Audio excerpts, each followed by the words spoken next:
दोस्तों 4 सितंबर को आपका कक्षा 11वीं का रसायन शास्त्र केमिस्ट्री का त्रैमासिक परीक्षा का पेपर होने वाला है। ओके, तो अब हम क्या है त्रैमासिक परीक्षा के केमिस्ट्री सब्जेक्ट की तैयारी करने वाले हैं। और जैसे कि आपको दोस्तों पता है कि जो आपके पेपर में क्वेश्चन आ रहे हैं वो सभी आपके क्या है त्रैमासिक परीक्षा के लिए जो स्पेशल क्वेश्चन बैंक जारी हुआ है उससे आ रहे हैं। इसलिए दोस्तों मैं आपको सभी विषय के क्वेश्चन बैंक आपको तैयार कराया है। तो अब हम क्या है रसायन शास्त्र के क्वेश्चन बैंक देखने वाले हैं जो त्रैमासिक परीक्षा के लिए स्पेशल जारी हुआ है। तो देख लेते हैं, आपका सबसे पहले आपका ब्लूप्रिंट दिया हुआ है। तो यहाँ दोस्तों हम देख लेते हैं कि आपके 4 अध्याय आने वाले हैं। 4 अध्याय हमारे आने वाले हैं रसायन शास्त्र में। आपके ये 4 अध्याय आपके रहने वाले हैं। ओके, क्रम से दोस्तों पहले मैं आपको वस्तुनिष्ठ कवर कराऊंगा, फिर आपको क्वेश्चन आंसर करवाऊंगा जैसे आपका अन्य विषय में आपकी तैयारी कराई है। चलिए स्टार्ट कर लेते हैं। तो दोस्तों हमारा अध्याय 1 आ जाता है रसायन विज्ञान की मूलभूत अवधारणाएं। सही विकल्प चुनकर उत्तर देना है। पहला है जल की मोलरता मोलर द्रव्यमान होता है। तो इनको याद ही रखना है, जल का जो मोलर द्रव्यमान होता है दोस्तों आपका कितना होता है 18 होता है। बाकी आप निकाल भी सकते हैं। ओके, फिर ऐसे शुद्ध जल की मोलरता, तो जो शुद्ध जल की मोलरता होती है वो 55 जब सॉल्व करेंगे 55.55 आएगी। ओके, यानी 55 आपकी रहने वाला है आपका आंसर। ओके, आगे देख लेते हैं। और आपके चाहे ऑब्जेक्टिव हो चाहे क्वेश्चन आंसर हो सभी इसी से आपके पेपर में आपको देखने को मिलेंगे। इसलिए अच्छे से आपको क्या है तैयार करते जाना है अगर आपको रसायन शास्त्र में 70 में 70 स्कोर करना है। जैसे CO2 का अणुभार है तो CO2 का अणुभार है वो आपका 44। CO2 का मोलर द्रव्यमान भी आपका 44 ही आएगा। ओके, मोलर द्रव्यमान भी निकालेंगे तो भी आपका 44 ही रहने वाला है। फिर CH4 का मोलर द्रव्यमान है तो CH4 का जो मोलर द्रव्यमान आएगा तो ये आपका निकलने वाला है। ओके, बी आपका आएगा 18। ओके, क्योंकि आपका कार्बन का 12 होता है और 4 हाइड्रोजन हो जाएंगे तो 12 4 आपका क्या 16 हो जाएगा। तो 12 4 हो जाएगा आपका 16। ओके, 16 होने वाला है। नेक्स्ट देख लेते हैं। नेक्स्ट सोडियम सल्फेट में सोडियम का द्रव्यमान प्रतिशत 32.39, सल्फर का द्रव्यमान 22.54, ऑक्सीजन का आपको द्रव्यमान बताना है। तो आप पहले तो देखिए टोटल देखिए 100% होता है, टोटल 100% होता है। दोनों को आपको जोड़ देना है फिर आप घटा देंगे। निकालना कैसे वो मैं आपको बता रहा हूँ। टोटल आपका कोई भी लेना हो 100% रहता है। ओके, अब जिसमें जितने घटक होंगे तो वो ओके उनको हम जोड़ देंगे और टोटल 100 में से आपको घटा देना है। तो आपको कितना आने वाला है तो इसका दोस्तों आपका राइट आंसर आएगा 45.07%। नेक्स्ट, 1 मोल कार्बन को हवा में जलाया जाता है कितने ग्राम कार्बन डाइऑक्साइड प्राप्त होती है। तो राइट आंसर दोस्तों आपका होने वाला है 44 ग्राम। आगे देख लेते हैं। नेक्स्ट है एथेन के 3 मोलों में कार्बन के कितने मोल उपस्थित रहेंगे। तो इसका राइट आंसर दोस्तों आपका होने वाला है 6। चलो ये एक साइड है। नेक्स्ट हमारा STP पर 22.4 लीटर CO2 का द्रव्यमान होगा। तो इसमें कितना द्रव्यमान होने वाला है। राइट आंसर होगा आपका 44 ग्राम। 1.6 ग्राम मीथेन को पूर्ण दहन से उत्पन्न CO2 की मात्रा। तो राइट आंसर होगा 4.4 ग्राम। ओके, बाकी आप चीजों को यहाँ सॉल्व भी कर सकते हैं। फिर आ जाता है रेगिस्तान की पूर्ति। पहला है समान ताप एवं दाब पर गैसों के 1 मोल अणुओं का आयतन होगा। तो कितना होने वाला है 22.4 लीटर। विलयन की सांद्रता व्यक्त करने की वह विधि जो तापमान परिवर्तन से प्रभावित होती है कहलाती है, वो हमारी कहलाती है मोलरता कहलाती है। नेक्स्ट है केमिस्ट्री शब्द की उत्पत्ति डेड शब्द से हुई है जिसका अर्थ होता है रासायनिक क्रिया। तो केमिस्ट्री शब्द की उत्पत्ति हुई है कीमिया से। किससे हुई है तो कीमिया। केमिस्ट्री शब्द की उत्पत्ति हुई है कीमिया से। जब प्रक्षेपित मान व वास्तविक मान में अंतर बहुत कम होता है तो इसे डेडस कहते हैं। तो इसे हम कहते हैं यथार्थ मान। यथार्थ नहीं वास्तविक वाला। ओके, तो यथार्थता जैसे हम क्या कहते हैं यथार्थता कहते हैं। नेक्स्ट है किसी तत्व का वह सूक्ष्मतम कण जो रासायनिक अभिक्रिया में भाग लेता है किंतु स्वतंत्र अवस्था में नहीं रहता है वो हमारा क्या कहलाता है, वो हमारा परमाणु कहलाता है। तो कंप्लीट हो जाता है। आगे देख लेते हैं। फिर आ जाते दोस्तों सही जोड़ियां। सही जोड़ी देख लेते हैं।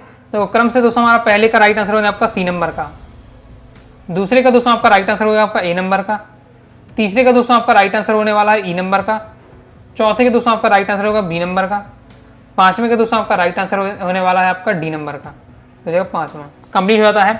फिर आ जाता है 77 में पहला हमारा द्रव्यमान व भार में अंतर होता है। तो बिल्कुल होता है, तभी तो हमें क्या क्वेश्चन आता है आपका क्वेश्चन आंसर में आता है हमेशा कि द्रव्यमान भार में अंतर लिखिए।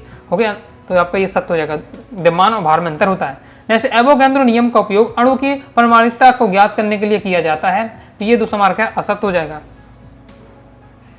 नेक्स्ट क्वेश्चन है हमारा जब सभी संख्या पूर्णांक हो तो सार्थक अंकों की गणना का नियम प्रयुक्त नहीं होता है। तो ये हमारा क्या हो जाएगा असत्य है ये, क्योंकि यहाँ आपका होता है। ओके, नेक्स्ट है वह अभिकर्मक जो रासायनिक समीकरण गणना के आधार पर कम होता है सीमांत अभिकारक कहलाता है। तो ये सीमांत अभिकर्मक कहलाता है। तो आपका सत्य होगा। भारानुसार प्रतिशत व प्रतिशत संगठन दोनों एक ही हैं, तो ये आपका सत्य होने वाला है। तो इस प्रकार से दोस्तों हमारे हो जाते हैं सत्य सत्य। अब आ जाता है एक शब्द एक वाक्य में उत्तर देना है। पहला है समान ताप एवं समान दाब पर समस्त गैसों का समान आयतनों में अणुओं की संख्या समान होती है, यह नियम कहलाता है। तो यह नियम दोस्तों हमारा कहलाता है एवोगैंद्रो नियम, एवोगैंद्रो का नियम। फिर नेक्स्ट है आपका 4 मोल CH4 का भार लिखिए। तो राइट आंसर आपका 64.2। आणविक सूत्र को मूलानुपाती सूत्र में कैसे प्राप्त करेंगे, एक बार सबको संबंधी बताना है। तो आपका हो जाएगा आपका आणविक सूत्र यानी अणुसूत्र या आणविक सूत्र बराबर होता है आपका मूलानुपाती सूत्र गुणा n। नेक्स्ट है स्टाइकियोमेट्री को एक वाक्य में आपको समझाना है। तो ये क्या होता है, तो आपको यहाँ लिखना है, मैं बोल दे रहा हूँ कि रसायन विज्ञान की वह शाखा जिसमें हम किसी समीकरण के अभिकारकों व उत्पादकों के मात्रात्मक संबंध का अध्ययन करते हैं, आपका कहलाती है स्टाइकियोमेट्री कहलाती है। ऐसे वैज्ञानिक संकेत को किस प्रकार व्यक्त करते हैं, तो वैज्ञानिक संकेत को हम किस प्रकार से करते हैं, n गुणे 10⁻⁻n। ओके, तो ये आपका हो जाएगा, कंप्लीट हो जाता है क्वेश्चन आंसर। तो हम क्या है आगे बाद में देखेंगे, अभी तो हमें क्या है जो 4 अध्याय आपके आने त्रैमासिक परीक्षा में, चारों के अध्याय के वस्तुनिष्ठ हमें पहले कवर करने हैं, फिर मैं आपको क्वेश्चन आंसर कवर कराऊंगा। तो अब देख लेते हैं अध्याय 2 के वस्तुनिष्ठ। फिर दोस्तों हमारा आ जाता है अध्याय 2 परमाणु संरचना। तो देख लेते परमाणु संरचना में।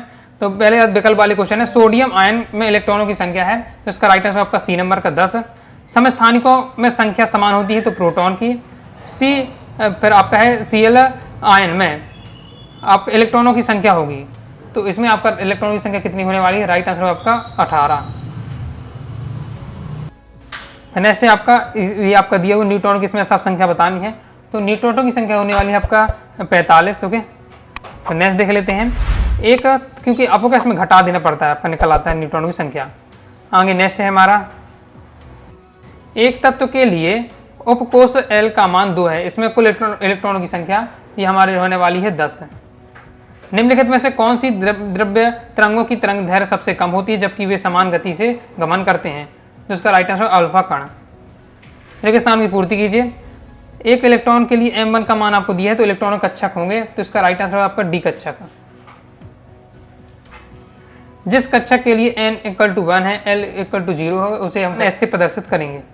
जैसे आवृत्ति के बढ़ते हुए क्रम में निम्न प्रकार से विकिरण होते हैं, तो रिक्त स्थानों की आपको क्या विकिरण बताना है, तो आपको देखना है ये आपको क्या है बढ़ते क्रम में दिया हुआ है। तो यहाँ आपका आने वाला है पर, ये आपका थोड़ा क्या है टाइपिंग मिस्टेक है, यहाँ होने वाला है आपका पराबैंगनी किरण। नेक्स्ट पराबैंगनी किरण हो जाएगा। यदि किसी परमाणु में n का मान 4 है, कुल इलेक्ट्रॉनों की संख्या होगी, तो कुल इलेक्ट्रॉनों की संख्या आपकी कितनी होने वाली है, तो इसका हो जाएगा 32। नेक्स्ट है संकरण के पश्चात प्राप्त ऑर्बिटल की आकार एवं ऊर्जा समान होती है। अब दोस्तों हम देख लेते सत्ता सत्य। पहला है किसी उपकोष के सभी कक्षकों में इलेक्ट्रॉनों का युग्मन तब तक नहीं होता जब तक कि उस उपकोषों के सभी कक्षों में एक इलेक्ट्रॉन प्रविष्ट ना हो जाए, तो ये दोस्तों हमारा क्या जो सत्य हो जाएगा। मैंने ऐसे डी ब्रोगली का समीकरण सिर्फ गतिशील कण के लिए है, तो ये आपका सत्य हो जाएगा। एक उपकक्ष में अधिकतम 6 इलेक्ट्रॉन आ सकते हैं, तो आपका असत्य हो जाएगा। नाभिक में न्यूट्रॉन एवं प्रोटॉन पाए जाते हैं, तो आपका बिल्कुल सत्य हो जाएगा। कक्षक एवं कक्ष में कोई अंतर नहीं है, तो आपका सत्य हो जाएगा, क्योंकि अंतर होता है और आपको ये पेपर में आता है कक्ष कक्षक में अंतर लिखिए। आगे देख लेते हैं। आगे दोस्तों आ जाता है सही जोड़ी, तो मैक्स प्लांक का दोस्तों आपका क्या हो जाएगा क्वांटम सिद्धांत, तो मैक्स प्लांक हो जाएगा क्वांटम सिद्धांत, तो ये पहला। फिर आपका रदरफोर्ड, तो रदरफोर्ड आपका नाभिक हो जाएगा। हुंड, तो हुंड का ये बहुलता का नियम होता है। डी ब्रोगली, तो डी ब्रोगली का आपका ये हो जाएगा ओके लैम्डा = h/mc, तो हो जाएगा चौथा। पाउली का क्या होता है अपवर्जन सिद्धांत होता है 5वां। कंप्लीट हुआ था। फिर आ जाता है एक शब्द एक वाक्य में उत्तर है।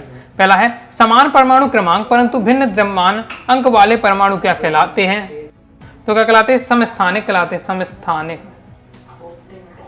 नेक्स्ट है परमाणु में किसी इलेक्ट्रॉन की सही स्थिति दर्शाने वाली संरचना क्या कहलाती है, तो ये कहलाती है कक्षक।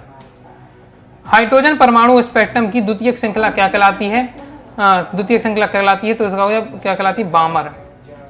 फिर आपको हाइजेनबर्ग की अनिश्चितता का सिद्धांत क्या है, ओके तो 2 नंबर में नॉर्मल आता है आपका ऐसे एक वाक्य में, तो क्या बता देना है कि किसी भी कण, हाइजेनबर्ग का अनिश्चितता का सिद्धांत क्या है अनिश्चित यानी निश्चित नहीं है, तो किसी भी कण की स्थिति और संवेग एक साथ एक साथ पूरी तरीके से सटीक जानना क्या है, संभव नहीं है या असंभव है। तो किसी कण की स्थिति और संवेग को एक साथ पूरी सटीकता से जानना क्या संभव नहीं है। तो ये आपके हाइजेनबर्ग की अनिश्चितता का सिद्धांत है। ओके, फिर नेक्स्ट है उच्चतम तरंग दैर्घ्य वाले विकिरण का नाम लिखिए। तो हो जाएगा आपका रेडियो तरंग। रेडियो तरंग किस कक्षक में दिशात्मक प्रभाव नहीं होता है? तो हो जाएगा आपका एस कक्षक में। तो इस प्रकार से दोस्तों हमारे दूसरे अध्याय के भी जितने वस्तुनिष्ठ थे हमने कंप्लीट कर लिए हैं। तो इस वीडियो में दोस्तों हमने अध्याय 1 और अध्याय 2 के मैंने आपको वस्तुनिष्ठ बता दिए हैं। नेक्स्ट सेकंड पार्ट में दोस्तों हम अध्याय 3 और अध्याय 4 के वस्तुनिष्ठ कवर कर लेंगे। और आगे मैं आपको क्या क्वेश्चन आंसर लिखाएंगे, क्वेश्चन आंसर भी आपको तैयार करा दूंगा।